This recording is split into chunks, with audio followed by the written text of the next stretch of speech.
to the private sector as well as to government and demanded, that the private sector step up to the plate was also very significant.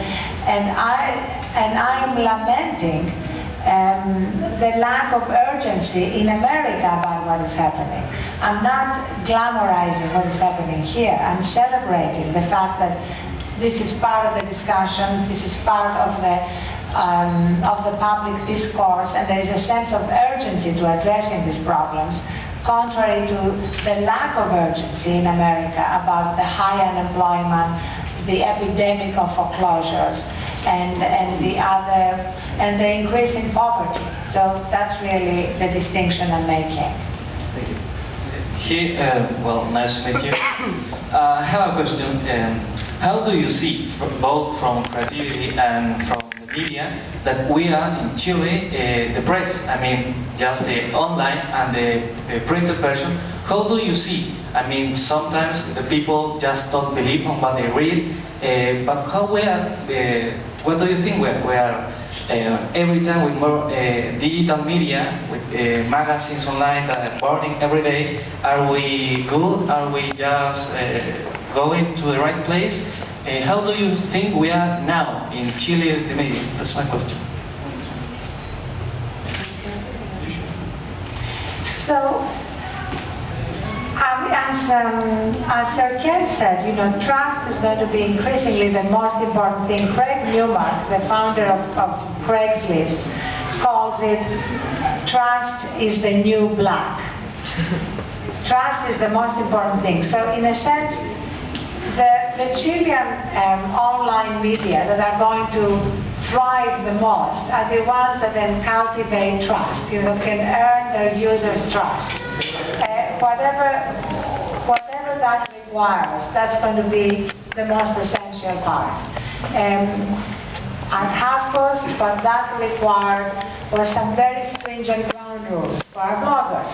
And if you go backstage as a Huffington Post blogger, you'll see that if you make a mistake, you have 24 hours to withdraw it, correct it, or your password is withdrawn. So we cannot basically accept bloggers who use the platform to communicate information which is not accurate.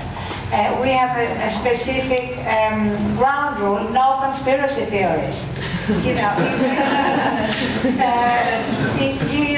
you think that 9/11 was an inside job, go somewhere else to say that.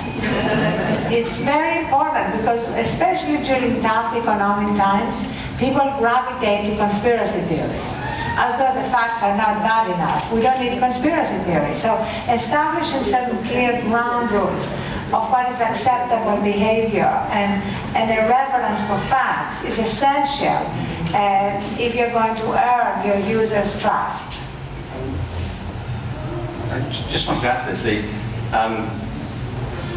I was very taken by Arianna's comment about left and right. I believe this fundamentally, that these old political divisions don't help us anymore.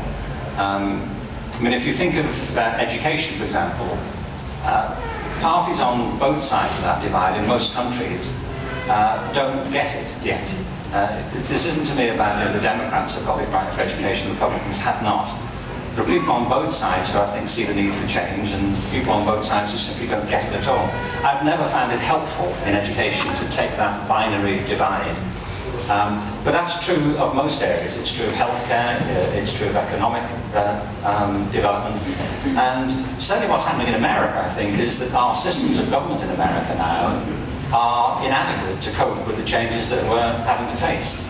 They're inadequate structurally, they're inadequate ideologically, and more people are trying to move away from them. They don't vote, they move to other sources of information. They don't trust politicians. I think that's a blight everywhere, that there's a professional class of politicians and people don't believe them for the most part. And one of the traditional roles of the press has been, this third estate has been, to give people a source of reliable information and opinion. And in some countries, notably the UK, that's been squandered because we have a kind of gutter press. And Arianna was right, that people don't naturally believe the press either, but they will if you prove it. It's an old line from My Fair Lady, Rex Harrison, playing Dr. Dolittle, sings, "Don't talk of love, show me." And don't talk of love, show us. Be transparent, quote your sources, be open about them. It's what the great lesson of WikiLeaks has been. That I love the way you put it, there's a pressure for transparency. And there'll be some problems along the way, but in the end, this is a process of democratization. It's what happened here, I think, with the student protests a few years ago about education. Students were saying as clients, this won't do. And they're quiet for now, but they won't be quiet for long. Part of the problem is our political institutions were also developed for a previous time and a previous age to face other challenges. And I think you're right here, there's a need for a much stronger sense of flexibility. We have to get away from this ideological pendulum of left and right. It just doesn't serve us, I don't think, anymore. Una pregunta para la sección Robinson que tiene un compromiso. ¿Alguien se la pregunta que es la sección? Que tiene que irse a firmar los libros.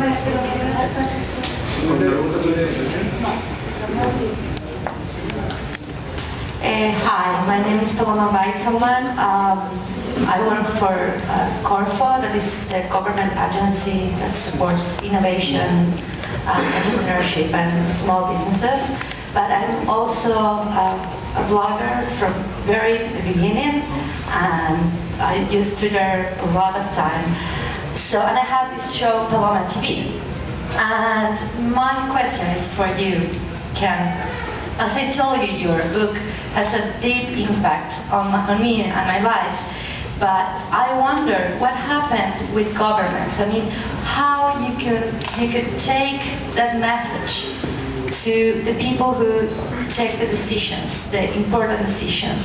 How you can convince them to really make a change, to really understand that the rules are changing, the world is changing, and we need new models. Well, I think it's a great question, and thank you for the comments about the book, which I will repeat now if you'd like, about how great this book is. You are right. The thing is, I always believe you need a theory of change, and I think often people believe that change has to wait until the government says okay and approves it. I see it all the time in education. People think, well, we've got to persuade politicians that this is the new course we have to take. And I think it's important that we try to do that. I think it is important that we engage in advocacy, that we aim to persuade our politicians, to inform them. That matters. But it's not enough. On the whole, real change comes from a different direction. It comes from the ground up. It comes from people living a different life, wanting different things, and acting differently themselves. When I did this strategy in the UK 10 years ago, that was commissioned by the government to promote creative education, we did address a lot of recommendations to the government, because there are things governments can do. They need to create a policy framework and a climate. But we addressed a lot of recommendations to school teachers, to principals, to parents, because you can make a change in your own life tomorrow morning. You don't have to wait for permission to do it. And in the end, of course, that's what culture is. It's permission. In some cultures, all cultures give permission to certain things, and they withhold it from certain things. So it is important to encourage politicians along this path, but it's much more important that we also get on and do the things that we think matter for ourselves. And the change is happening.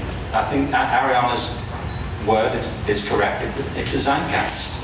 Things are moving in a new direction, and you feel it everywhere out there. You feel it in the media, you feel it in the way that people live, you feel it in the dissatisfaction that people express with our current institutions. And if politicians are sensible, they'll create a framework for it. They will go with it. But you know what happens in most paradigm shifts is that people who are part of the old paradigm cling on to it because they're invested in it, and they believe the problem is just that they aren't doing it as well as they used to. So they try to fix the old system. And always in the new paradigm, there are people at the front end who are pushing for the change more quickly. And I think the changes we've been talking about this morning are now inevitable. They're part of the new zeitgeist. And yes, let's encourage the politicians, but let's get on with it ourselves.